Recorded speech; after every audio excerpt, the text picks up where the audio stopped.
Hi, this is our panel. Welcome back to Changing Channels. This is Empowering Gamers in Licensed Worlds. I'm Rebecca Valentine, and I am hosting this wonderful panel of people who all are involved in taking licensed IP and turning them into video game worlds of all kinds. And we are going to talk about how popular franchises that are not already video games become video games. So we're going to start out. If the three of you could just go around, Maggie, Kathy, and Mike, and introduce yourselves briefly and tell us a little bit about the different licensed games that you have worked on with the companies that you represent. Okay, so I'll start. My name is Maggie. I've been a producer for about 2 decades. I work on console, online, and mobile. My first licensed game is dated from High School Musical in 2005. At the time, it was right at the peak of the phenomena. I'm still remembering when I saw all these magazines with the actors being presented. It was amazing. But then I work on Pixar Brave, as well DC, Batman Arkham series, and I've done mostly licensed games in my career. My favorite one is probably the one I'm working right now. I've always been a big fan of the Jurassic Park movie. The first one was just amazing. And I've been working on Jurassic World Alive for the last 3 years. Great. Cool. Hi, I'm Kathy Buckland, and I'm the studio head for Outright Games.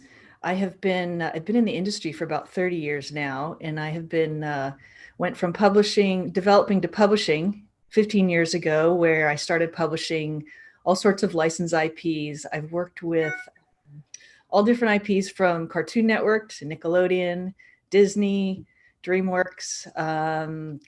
They just to name a few. I can't list my favorite, although some of them do pop up, and they're just my favorite IPs, as well as some of the better fun experiences I had creating them.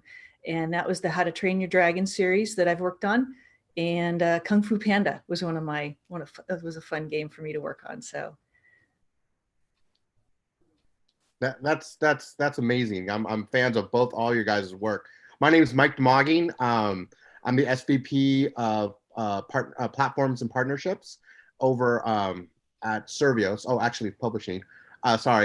Which is a virtual reality shop that started back in 2016. For my career, I ranged from working on first-person shooters all the way through working with children's licenses at THQ to mobile games, and I actually worked on the How to Train Your Dragon when I was at Jumpstart, School of Dragons, and so I've done the full range. But in virtual reality, licensed IP is really important, especially to get people to adopt a new technology that they're not used to. So we've really leaned in pretty hard. We've had a boxing game based on Creed called Creed Rise to Glory. We've developed a game for HBO called Westward Awakenings. And today we announced our pre-orders for The Walking Dead Onslaught based on the AMC. Yay. So we do a lot. This is wonderful. All three of you are just listing like IPs that I love, just one after the other. So can you start by talking a little bit about what elements, when you're looking at different, licenses, different IPs that are out there, and you are looking for something new to make a game out of, what elements make a particular IP ideal for transformation into a game?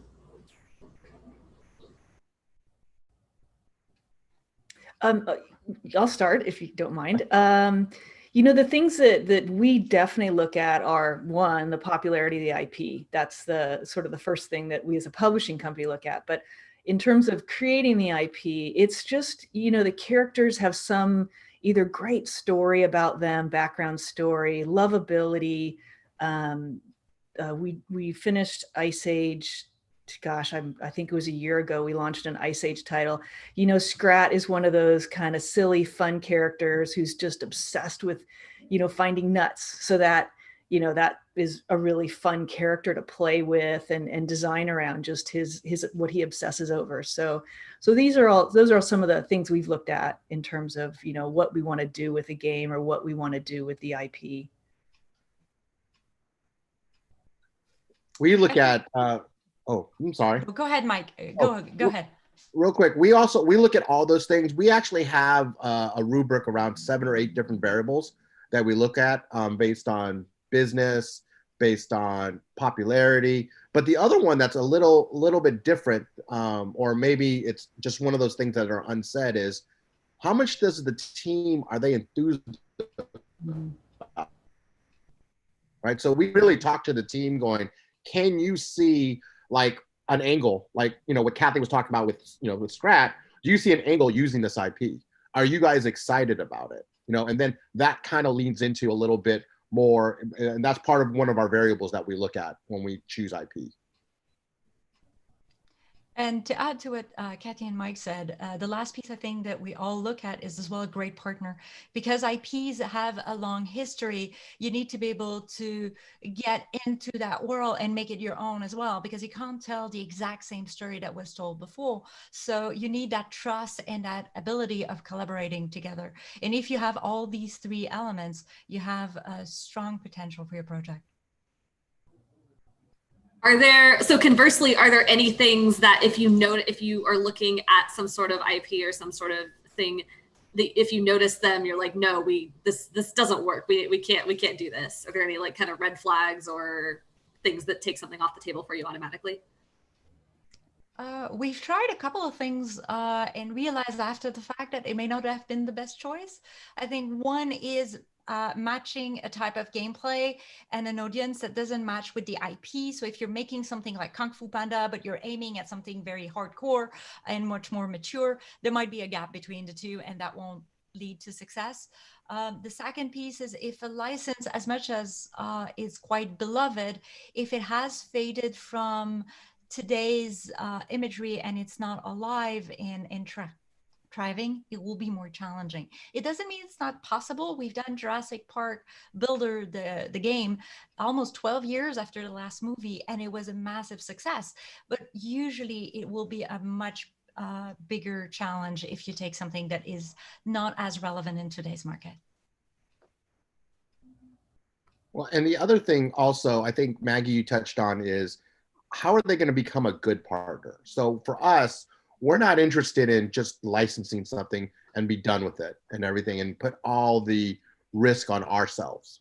So when we look at a partner, we're looking at what can they also bring to the table, the marketing muscle, kind of what their schedule is in terms of, you know, maybe they have some form of like a movie or a TV show coming up and everything. For us, that's more interesting because of where we are in our company life cycle, in that we can't afford to take that big of a risk in terms of marketing. So we really lean in on how much they can help. Like, for example, AMC, they're really leaning in hard on the upcoming game, you know, The Walking Dead that just announced today. So they'll be putting stuff out in terms of helping us market it as well. So that's important for us. Yeah, both Maggie and Mike, all very good, you know, kind of strategies and sort of foundations that we also live by and sometimes may die by. But it is, you know, there's a part of me, Outright does, and my history mostly in children's and young IPs. And so we definitely stay away from anything that has anything to do with a T rating is not in our venue right now. That's not something we go for. So we just stay away from those IPs. Sometimes IPs will sort of straddle that, you know, they may reach up into the teen world, but you know, there's the aspirational part of video gamers, you know, the young brother. We always think about the little brother or the little sister that want to play something. And that's a really big, you know, that a big discussion comes around that in terms of, you know, if we take that IP on that's more of a T rating, is maybe a little more mature for us and our audience, is that something we really want to do, even though there is an aspirational audience below? So, you know, I can't say that we don't do it, you know, because IPs change so much and quickly, as I think we've all seen over the years. They will hit a certain age that we think it's, you know, appropriate for, and the next thing we know, it's dipped down.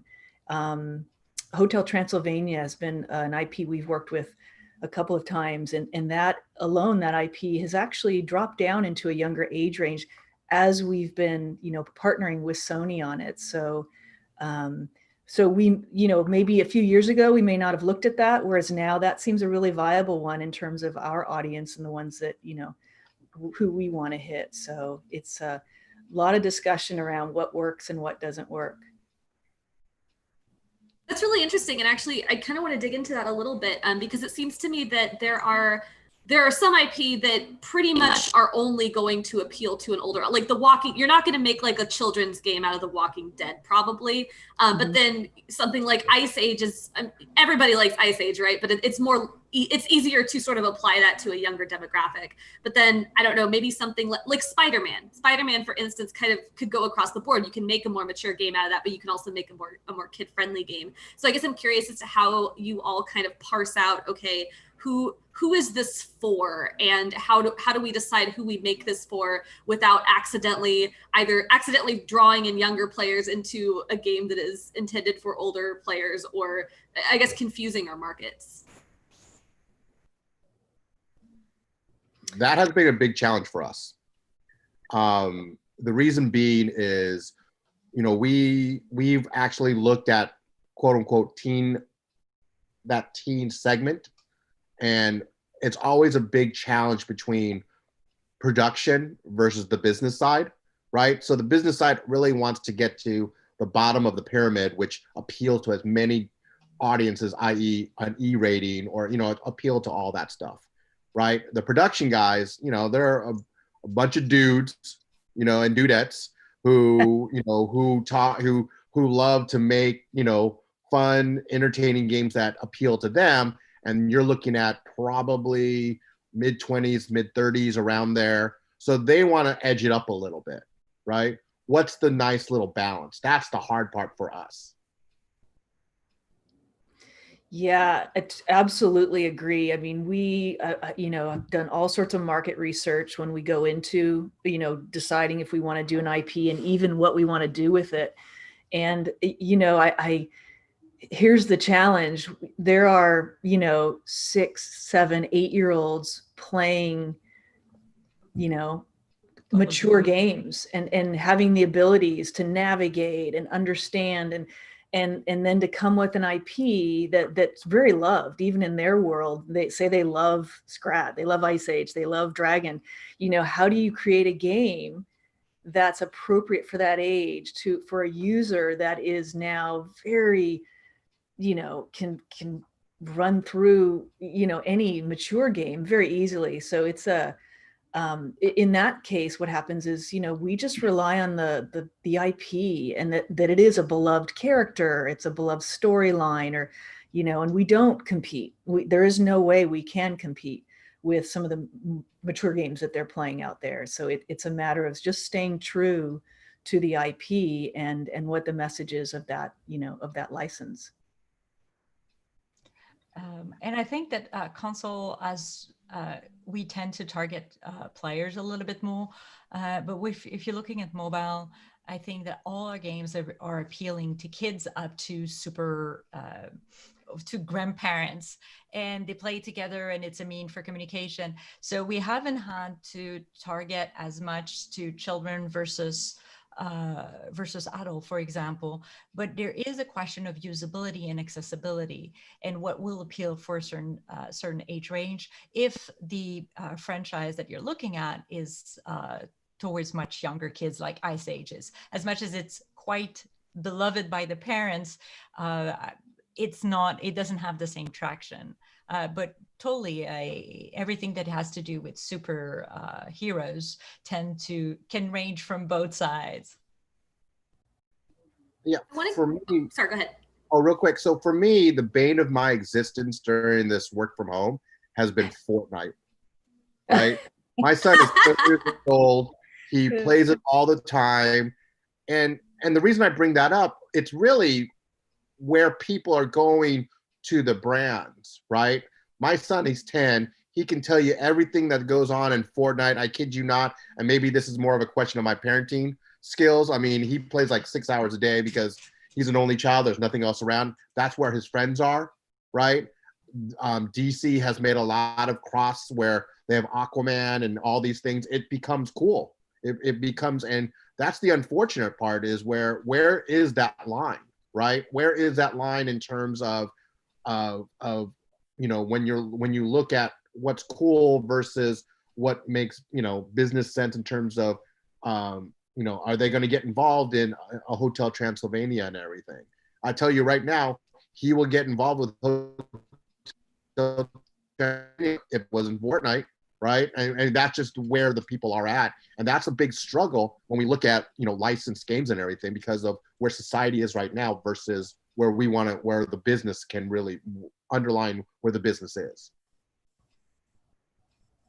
Your son sounds extremely rad. He knows everything about Fortnite. I don't know about that. I wanted to go back to something Maggie kind of touched on earlier. A couple questions ago, you were talking about sort of fitting an IP to a game idea or a concept that a studio already had in mind. Is it easier to have a particular game idea already in mind that needs to sort of, you know, have an IP fit to it, or is it better to, you know, decide that this is the license that we want to work with, and so we need to adapt a game to that license? I think traditionally we go more the second way, where we have a license, there is a partner, and you're trying to bring that IP to life. But there are a couple of cases where it was the reverse. Rocksteady had an amazing prototype for a combat like Batman, and they sought that franchise because of that. So I think that it can depend, but most of the time it's much easier to start with the IP to see how you're going to make it bring to life. Because if you're trying to apply any game, any IP to any gameplay, I think it's going to lead to a fail. If you're trying to do a dinosaurs that looks all tiny on screen because you want to do some sort of a strategic game, it's possible, but you're going to lose that awesomeness and that incredible terror that you have with these huge creatures. So trying to base yourself around what are the core values of that IP, what makes it special, and draft all the decision around this, I think it makes for a better game. Yeah, I agree with Maggie. It's a little of both, but it definitely is looking at the IP. You know, there is this, you know, staying true to the brand too. Sometimes the IPs don't do certain things. So, you know, you may have a game in mind, and the you know, the IP holder is going to come up and say, no, the characters don't do that. You know, we don't, that's not something that we would think that they would do or we want them to do. You know, we had this unique opportunity last year to do a game with a YouTube influencer. So that's an interesting sort of, you know, I won't say challenge, but yes, kind of a challenge, more of just an adventure on how to create a game around a YouTube, you know, influencer. And in that case, there is no real storyline about his name is Ryan, and Ryan is you know, he unpackages toys, and that's where he really got his start. So, you know, coming up with a really creative idea, what do you do with Ryan and some of his characters that he sort of, you know, uses in his videos? You know, there's really no, you know, it's up to the team to come up with some ideas that say, you know, this IP, it turned out a racing game, because, you know, what can a human individual with really not a storyline behind him, he doesn't have a movie out or a TV show that's got an overarching storyline. What can you do with that just single IP standing there? And, you know, in that case, I will say something like that, where you've got multiple characters in an IP or a single character like that, you know, we will look at something like, you know, a racing game or something that is not story driven. You don't have to make it a story driven game. It's a get the character in there and play, more arcade like game is what we look at for something like that. But for the most part, it is looking at the actual IP and seeing what's true to the IP. Mike, did you want to add anything?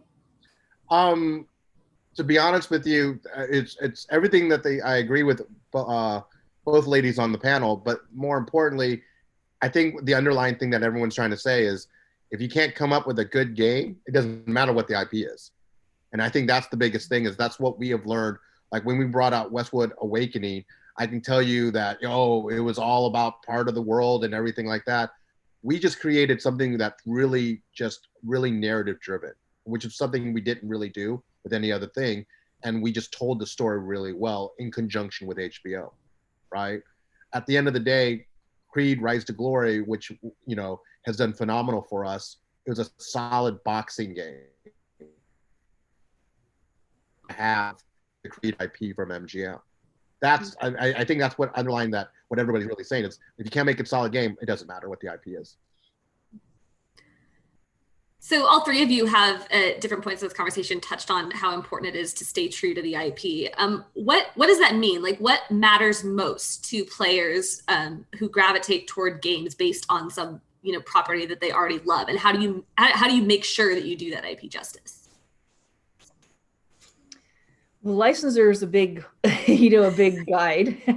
I mean, I would say that they're a huge foundation in that. But the teams are also really, when we go for an IP, the teams become really familiar, from the publishing to the developer. They do a deep dive into, movies, TV, whatever that IP is about. So, but it is a lot of talking with the licensor and discussing sort of what characters can, will or won't do, and even, I'll be honest with you, even in today's, what's society today and how things, what's happening, that's also taken into account when we start to come up with concepts, as we're currently coming up with ideas and concepts for games. It's not something that I did 5 years ago, but that has now become part of our internal conversations when we talk about an IP and the storylines and what these characters are going to, what they're going to do. So, but it is for us, and for me, it's mainly the IP holder that gives the main direction on what the characters and what the IP can and can't do. I totally agree with Kathy. When the team will become expert at whatever license it is, they will decorate the office with, not as much today, but it used to. We would decorate the entire office with posters and everything to try to immerse ourselves. We would have conversation with the IP owner to really try to find the essence of what makes that IP fantastic. And we listen to players, we listen to viewers. There's a ton of forums where people will be talking with passion about what they love and dislike about the franchise, and try to grab what they're saying and making it on the forefront. Because when you know that the favorite character is the T-Rex, for example, well, you'll know that a T-Rex will be at the center of your experience, but the movie will do the same as well. If the T-Rex is one of the best creatures since Jurassic Park, it has existed in every single movie, and it exists in every single games because of that. And I think the only thing that I like to add to what has been said is, we also include marketing, right, and also business development in this process, so that when we are spoken to by a partner about the brand, when we're part of that brand immersion and everything, it's all the way, the entire vertical, right, from all the way from concept all the way to the end, the marketing, so that everyone is aligned and everyone understands kind of the story that the company wants to tell rather than a department wants to tell. So we do the entire thing. It's probably the same for everyone else on this panel as well. But I just wanted to add that part. How have you all noticed the environment around licensed games changing in the next decade? Have you seen more licensed games, fewer? Do you see them coming from different places? Do you see them moving onto certain platforms? Like what are kind of like the biggest changes in how licensed games have been done? Well, I'll be oh, okay. I'm sorry. No, go ahead, Mike. Oh, I was gonna say, for my industry, for virtual reality, it's rough, man. Let me tell you, it's rough because, especially with the pandemic, how many people really want to put on a headset, right? I mean, that's the reality, right? And the price point isn't there. Technology is always, it's hard to adopt and everything like that. So for us, licensed IP allows us to lower our acquisition costs, right? And have people kind of delve into, hey, I want to know what it's like to kill zombies, in The Walking Dead, right? That's an easier sell than, hey, put on this headset and try out, this in this other experience, right? So for us, it's really important if you can. That's the part of virtual reality, right? A lot of it is also driven by a lot of innovative developers, but they aren't set the way we've created ourselves. So, but for us, it's important in our industry. I think it's very important as well in mobile. If you look at with the acquisition costs have been soaring for several years now, with the new privacy laws introduced with GDPR. And now, I mean, almost every country is starting to introduce their own privacy laws. It's making any tracking for advertisement, particularly on Apple, almost very much more challenging. So having a strong IP means that you make your acquisition and your ability to get more organics much easier. And that's really helping our industry, and specifically for Ludia, because we make only IP games on mobile. And that's been definitely a factor of success for us. And we expect to be a greater factor of success in the coming year. Yeah, I agree with both, both panelists as well. What we're finding is, and I think it sort of runs parallel to what we're seeing in in our own lives when it comes to TV.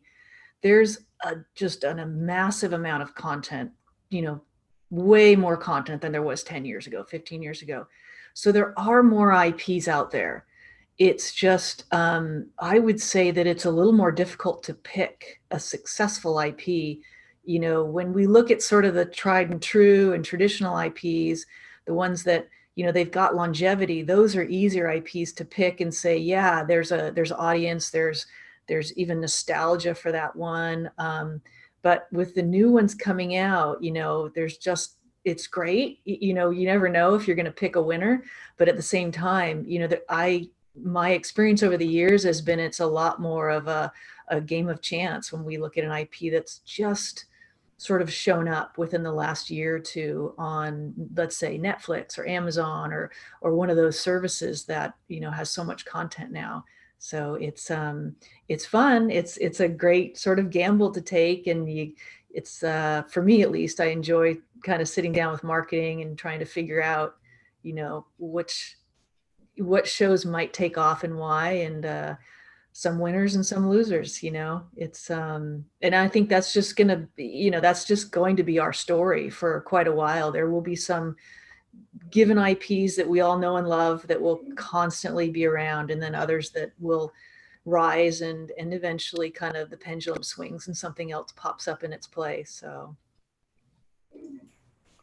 Mike mentioned sort of the impacts of COVID-19 on the VR market and how that's impacting him. But I'm curious too, if there are any impacts to how licensing deals get made specifically, just from the pandemic. Because it seems like kind of a weird area that we may not have really gotten a chance to talk about before. Like offhand, the only thing I can think of is the fact that all movies have gotten paused. So if you maybe had a licensing deal with a movie that was supposed to come out this year, but yeah, I'm curious, like, is there any impact that you've seen specifically on that element of the business?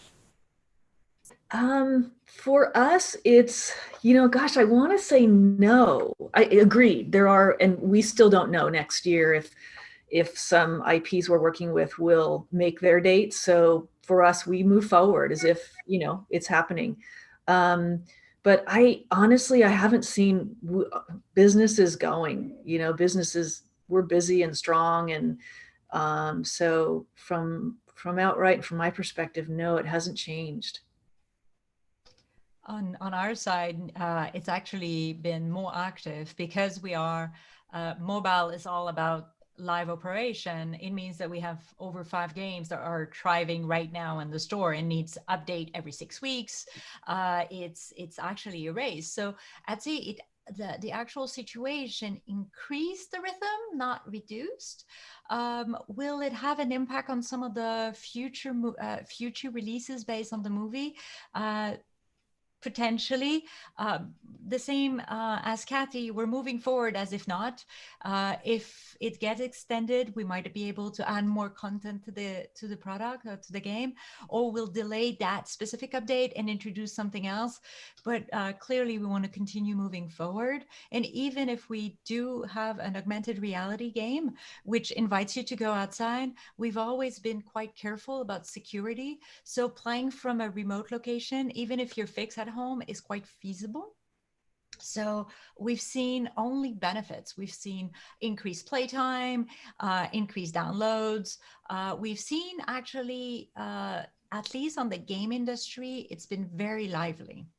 Mhm. Our big problem right now is we've seen playtime increase. We've seen, the people who have headsets, the consumers.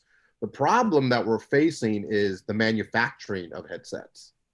They're just not, they can't, that's what's a little bit different from my business compared to your guys' business in terms of I've got to wait for we're just not there at, the 100 million in PS2s, the a billion mobile phones and everything.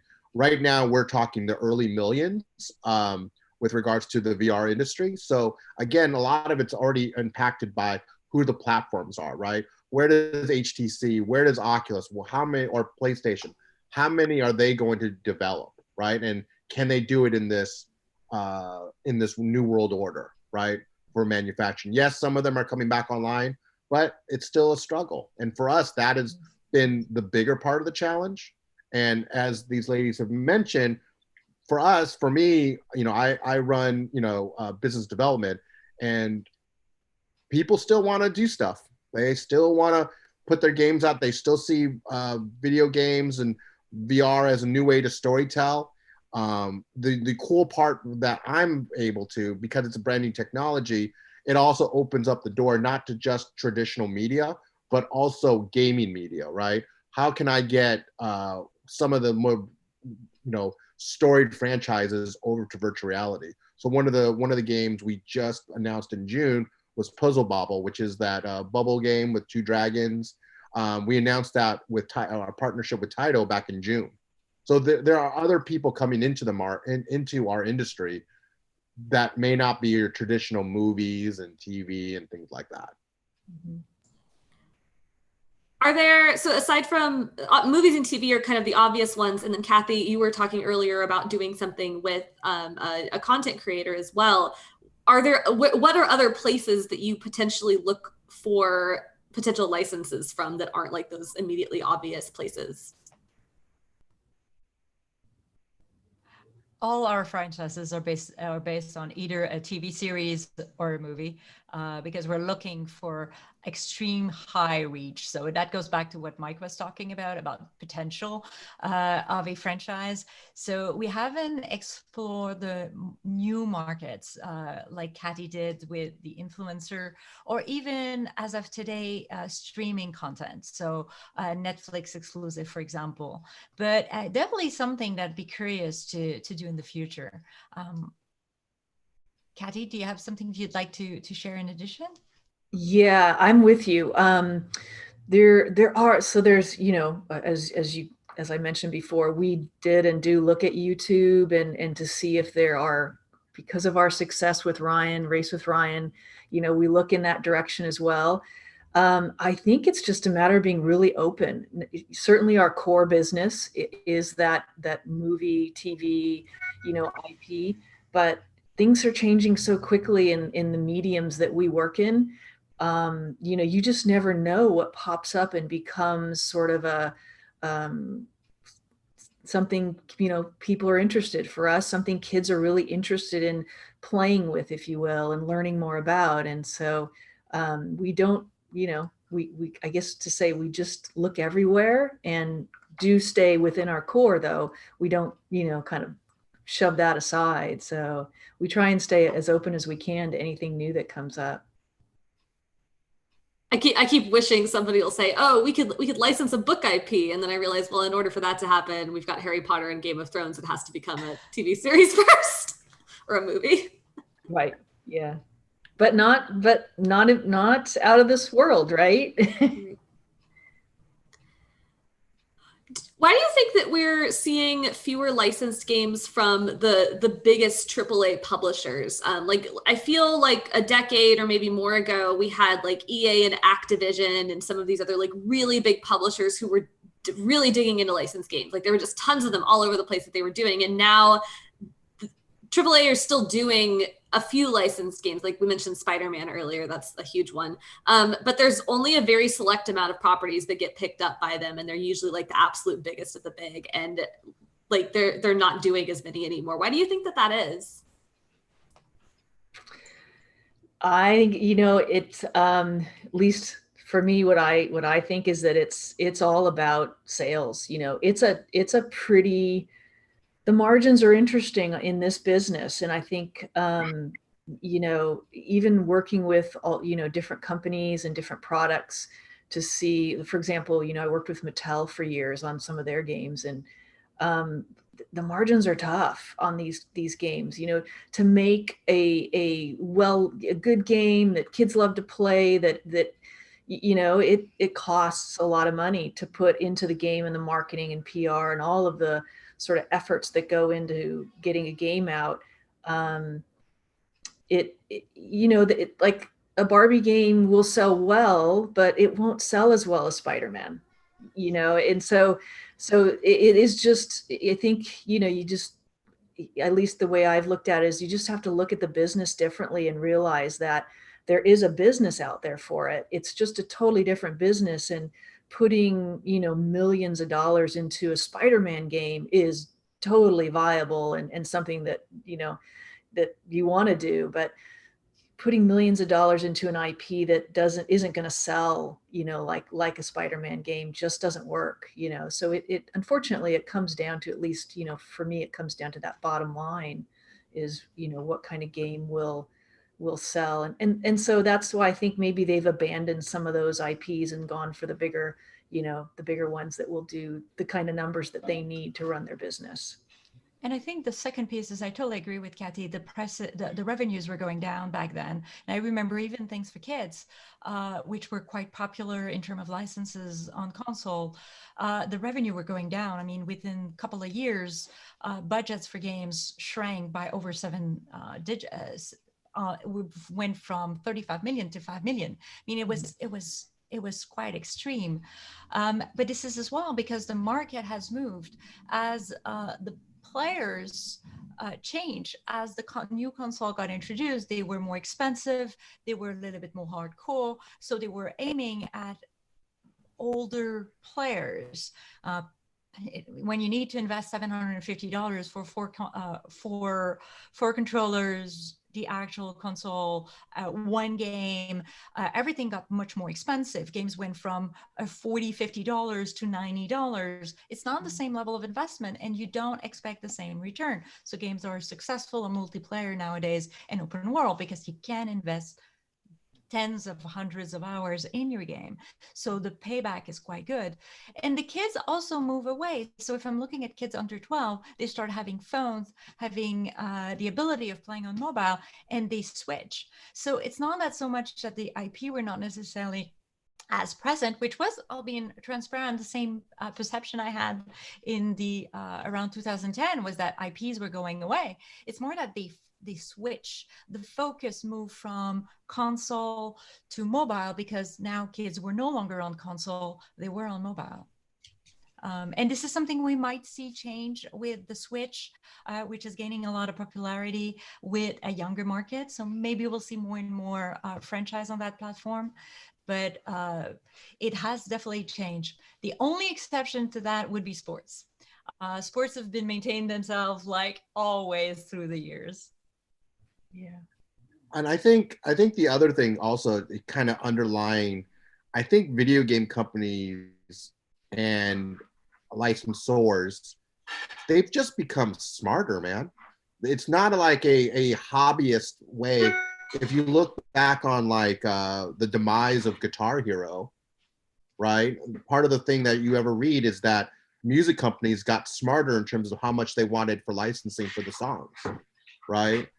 Now, video game companies are even smarter now. Like you look at Ubisoft and Assassin's Creed, they're looking, when they put out one of their own IP, it's not just a video game one and done or two and done, but how do I make this into a transmedia brand where I can become the licensor and get money from a movie, from a TV show? They're already thinking. So everybody's just getting smarter.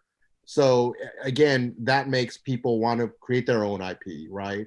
For license opportunities versus other people. There's no such thing as, well, we just want let me just give you the IP. Now I want to get paid as well. And that's what the licensors are thinking. And they're much smarter about it now than they were even like 3-4 years ago. So we've got about 5 minutes left. We do have a question from Amato Trevino in the chat. Hi, I wanted to ask, what have been your biggest challenges working with partners, and what can IP owners do better?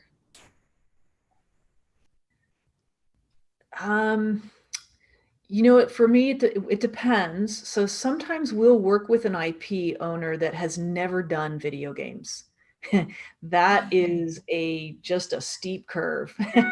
So, you know, it's just always been a collaboration. And in those cases, the cases where the IP owner is not familiar with video games, or you know, the process in creating a game, it's just work real closely with the publisher.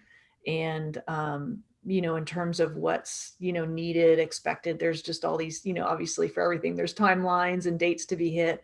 So, you know, I think it's just a matter of trusting the publisher. You know, trusting the publisher is, you know, as a publisher, I'm representing that IP and I want to do everything I can to make sure that that IP holder is happy throughout the process and in the end with the game. So it is that trust that the publisher has their back and is, you know, will do what, you know, they need to be done to get, you know, the kind of game they want out.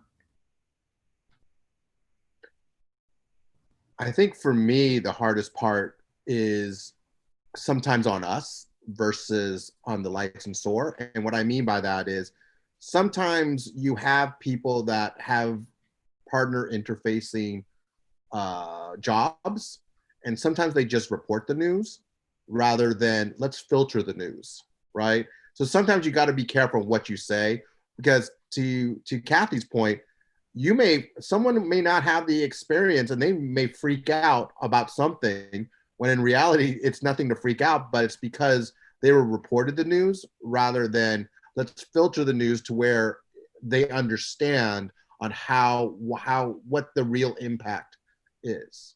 And it sounds really kind of delicate and everything like that, but sometimes that is sometimes the problem for us. So we have to be very wary of that stuff. I think that to jump on what Mike just said, clearly the piece that I think would be even more beneficial is transparency. There tend to be a lot of people in between the developer and the actual IP owners, and there is a loss of information, and people will be more conservative because they want to be good, they want to protect, but by that it's difficult to innovate or push the boundaries or try something new.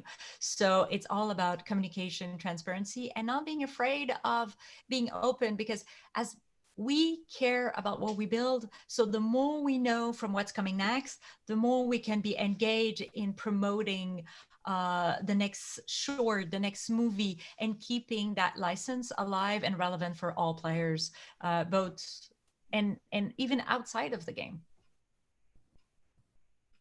We've been a chance because Jurassic World Live has been a co-production, so that meant that our relationship with Universal is quite close, and it allowed us to do partnership like in the AMC, where when they were showing the movie, we would add a reward over there. So we would bring people to AMC and having those exchange. The same thing happened with Battle at Big Rock. So these are the type of thing that when you work together, there's always a risk of a leak, but we care so much about it and we take it so personal if there's anything wrong that we'll do everything to protect it. 1 minute, I'm going to squeeze in this last one really quick. My 4-year-old son is obsessed with Ice Age, Scrat's Nutty Adventure, and is worryingly good at it. How do companies like Outright deal with limitations when they don't have access to the full IP? For example, the Scrat game features Scrat and minor characters from the first 4 films, but none of the main characters, Manny, Sid, or Diego. Presumably that's a limit of the licensing deal? I was trying to think back. I don't think that's the case. I think that was a design, I think that was like going back to what Mike had said, when we start a game, we sit down with the licensor and go through what we call a kickoff. And we discuss our design and the storyline and just everything and go through sort of what works, what doesn't. So, I want to say that was because that's about a 3-year-old in terms of the design. And when it actually started, it's been about 3 years, was just part of the design and how we, came up with the storyline. Yeah. But I'm happy to know that he loves it. Well, Maggie, Kathy, Mike, thank you all. Thank you all so much. I really appreciate you all taking the time to do this. If you you all in the audience come back here in about 15 minutes, say at 5 p.m. UK, 12 p.m. Eastern, or 9 p.m. Pacific. The next panel is Why Are There No James Bond Games?, where developers and publishers are going to discuss the challenges and hurdles they face when licensing IP for interactive entertainment. So a little bit more in depth on a different angle of kind of some of the things that we've talked about here. So come back in 15 minutes, and thank you all again so much. Thank you.